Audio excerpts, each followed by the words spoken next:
السلام علیکم ورحمۃ اللہ وبرکاتہ۔ میرے محترم دوستوں، بزرگوں اور میری ماؤں بہنوں، میں آپ کے سامنے آج ان چیزوں کا ذکر کروں گا جن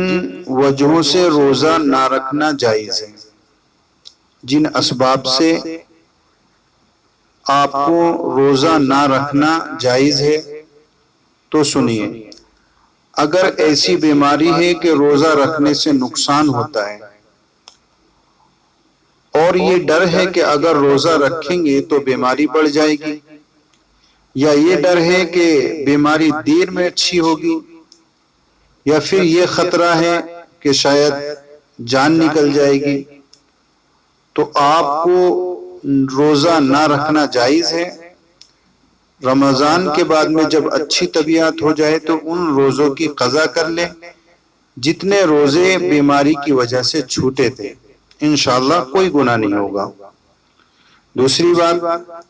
اگر کوئی سفر میں جا رہے ہیں اور آپ مسافر بن جاتے ہیں 48 میل کے بعد، تو شریعت کی طرف سے یہ اجازت ہے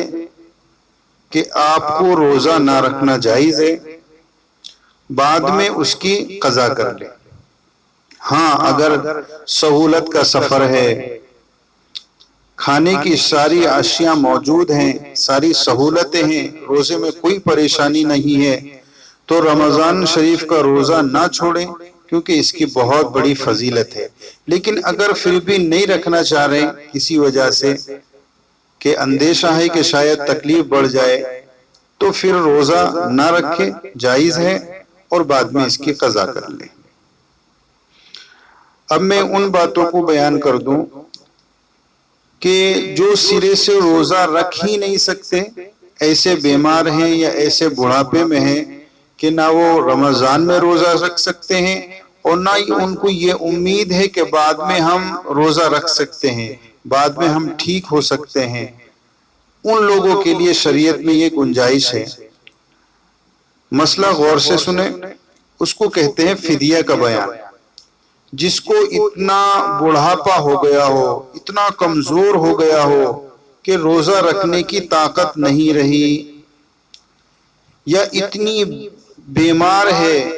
اتنی بیماری ہے کہ اب اچھے ہونے کی امید نہیں ہے، اب اچھے ہونے کی امید باقی نہیں ہے، اور نہ روزہ رکھنے کی طاقت ہے، تو وہ روزہ نہ رکھے، اور ہر روزے کے بدلے، ایک روزے کے بدلے میں ایک مسکین کو صدقہ فطر کے برابر غلہ دے دے، یا صبح شام پیٹ بھر کر اس کو کھانا کھلا دے، ایک روزے کے بدلے صبح شام 2 وقت کا اس کو پیٹ بھر کر کھانا کھلا دے۔ شریعت میں اس کو فدیہ کہتے ہیں۔ اور اگر کھانا نہ کھلا سکے اور گیہوں وغیرہ نہ دے سکے تو پھر اس کی قیمت پیسوں کی شکل میں بھی دے سکتے ہیں۔ اور ایک قابل غور بات یہ ہے فدیے کے بیان میں، اگر خدا نہ خواستہ پھر بعد میں اچھی ہو گئی، اچھے ہو گئے، امید تو یہ تھی کہ ہم اچھے نہیں ہوں گے، بیماری یہ ٹھیک نہیں ہوگی، کمزوری ہم سے دور نہیں ہو سکتی، جس کی وجہ سے ہم روزہ رکھ ہی نہیں سکتے، یہ امید کی وجہ سے ہم نے روزے کا فدیہ دیا تھا، لیکن اللہ کی طرف سے کچھ ایسا ہوا کہ آپ اچھے ہو گئے 6-7 مہینے کے بعد میں، تو اب آپ کو پھر وہ روزے رکھنے پڑیں گے جن کا فدیہ دیا تھا، اور جو فدیہ آپ نے دیا تھا اس کا ثواب اللہ رب العزت علیحدہ سے عطا فرمائیں گے۔ یہ بہت ہی ضروری مسائل تھے، موٹے موٹے، جو میں نے آپ کی خدمت میں پیش کیے ہیں۔ مجھے امید ہے کہ انشاءاللہ آپ خود بھی اس کو سنیں گے اور دوسروں تک پہنچانے کی کوشش فرمائیں گے، کیونکہ ہر دین کی بات کا آگے پہنچانا ثواب کا کام ہے، اور ایسا ثواب ہے جس کو ثواب جاریہ کہتے ہیں۔ اللہ ہم سب کو عمل کی توفیق عطا فرمائے۔ السلام علیکم ورحمۃ اللہ وبرکاتہ۔